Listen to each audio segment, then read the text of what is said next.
নমস্কার।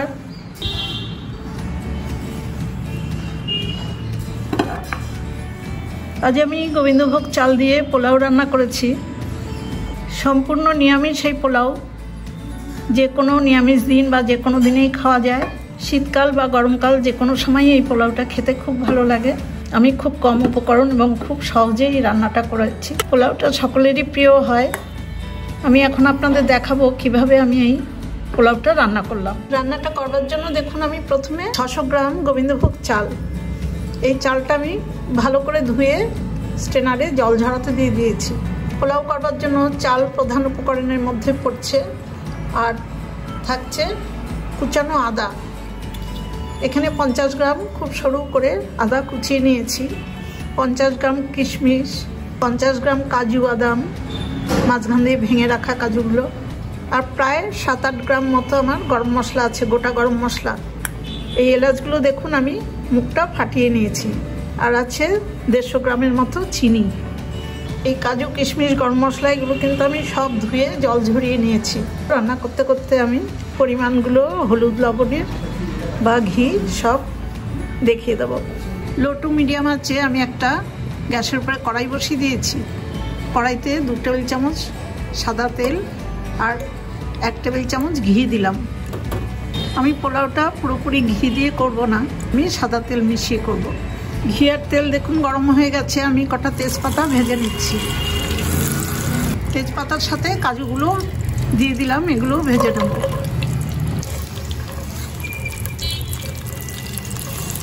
Low to medium আছে কয়েক সেকেন্ড কাজুটা ভেজে আমি এর মধ্যে যে 50 গ্রাম কিশমিশ রেখেছি ধুয়ে জল ঝরিয়ে সেটাও দিয়ে দিলাম।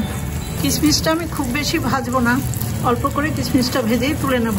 কিশমিশ বেশি ভাজলে কিন্তু একটু গলে গলে যায়। কাজু কিশমিশ তেজপাতা ভাজা সব তুলে নেওয়ার পর আমি আবার 1 টেবিল চামচ রিফাইন্ড অয়েল আর 1 টেবিল চামচ ঘি দিয়ে দিলাম। এগুলো সব গাওয়া ঘি, কড়াইতে কিছুটা ছিল। গ্যাসের ফ্লেমটা লো টু মিডিয়াম আছে। তেল ঘি গরম হয়ে গেছে, গোটা গরম মশলাগুলো দিয়ে দেবো। 1 সেকেন্ড দেখুন গরম মশলাটা ভেজে নিয়েছি। এবার আমার কুচিয়ে রাখা বা ছোট করে কেটে রাখা আদাগুলো দিয়ে দিলাম। গরম মশলার সাথে এবার এই আদাগুলো খুব ভালো করে ভেজে নেব। গরম মশলার সাথে আদাটাও খুব ভালো করে ভাজা হয়ে গেছে।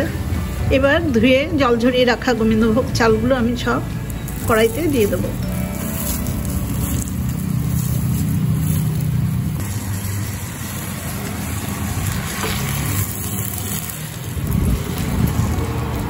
চালটা ভালো করে ঘিয়ের মধ্যে মিশিয়ে দিলাম। এবার 1 চামচ লবণ দিলাম আর 1 চামচ গুঁড়ো হলুদ। এই লবণ হলুদ চালের সাথে ভালো করে মিশিয়ে চালটাকে খুব ভালো করে ভেজে নেব। মিডিয়াম টু হাই করে দিয়েছি গ্যাসের ফ্লেমটা। প্রায় 5-7 মিনিট সময় নিয়ে আমি চালগুলো দেখুন খুব ভালো করে ভেজে নিয়েছি। চাল ভাজাটা ভালো হলে পোলাওটাও খেতে ভালো হয় এবং অনেকটাই ঝরঝরে হয়। দেখুন আমি এই বাটিটা 3 বাটি চাল নিয়েছি, সেই কারণে আমি এর দ্বিগুণ জল মানে 6 বাটি জল পাশে বার্নারে একটা হাঁড়িতে দিয়ে সেই হাঁড়ির জলটা ফুটিয়ে নিয়েছি। সেই হাঁড়ির মধ্যে এখন আমি ভাজা পোলাওয়ের চালগুলো দিয়ে দেবো। দেখুন জলের মধ্যে আমি সব চালগুলো দিয়ে দিচ্ছি। ফুটন্ত জলে আমি চালগুলো সব দিয়ে দিয়েছি। এবার পরিমাণ মতো আমি চিনিও দিয়ে দিলাম। আর ভেজে রাখা দেখুন কাজু কিশমিশ তেজপাতা সব দিয়ে দেবো। মিডিয়াম আছে আমি হাঁড়িটা ঢাকা দিয়ে দিলাম। 4-5 মিনিট বাদেই আমি একবার খুলবো। 5 মিনিট পর ঢাকাটা খুলছি। দেখুন এখনো আরেকটু চালটা সেদ্ধ হবে আর জলটাও টেনে যাবে ততক্ষণে। আমি এই অবস্থায় আবার ঢেকে রাখবো। লো আছে প্রায় 10 মিনিট পর আমি ঢাকাটা খুলে নিয়েছি। রান্নাটা হয়ে গেছে আমার।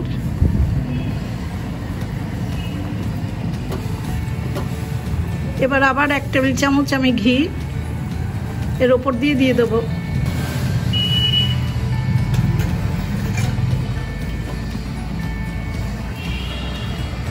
এই অবস্থায় পোলাওটা আবার ঢেকে দিলাম, দিয়ে গ্যাসের ফ্লেমটা অফ করে দিয়ে আমি আরও 5 থেকে 10 মিনিট বাদে গরম গরম সার্ভ করব।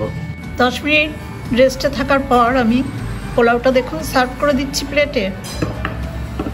এরকম পোলাও কিন্তু খেতে খুব ভালো লাগে, মিষ্টি মিষ্টি হয়, সম্পূর্ণ নিরামিষ পোলাও। আপনারা এইভাবে রান্না করে খেয়ে দেখবেন, খুব ভালো লাগবে। আমার মার কাছ থেকেই আমি এই পোলাও রান্না করা শিখেছি। তখন কিন্তু পোলাও মানে পোলাওই বুঝতাম আমরা এটা। এখন এই পোলাওকে বাসন্তী পোলাও বলা হয়। এই পোলাও দিয়ে নিরামিষ বা আমিষ যে কোনো তরকারির সাথেই খাওয়া যায়। আমার এই পোলাও রান্নার রেসিপিটা দেখে আপনাদের যদি ভালো লাগে তাহলে একটা ছোট্ট লাইক এবং শেয়ার করে দেবেন। সবাই খুব ভালো থাকবেন, সুস্থ থাকবেন। ধন্যবাদ।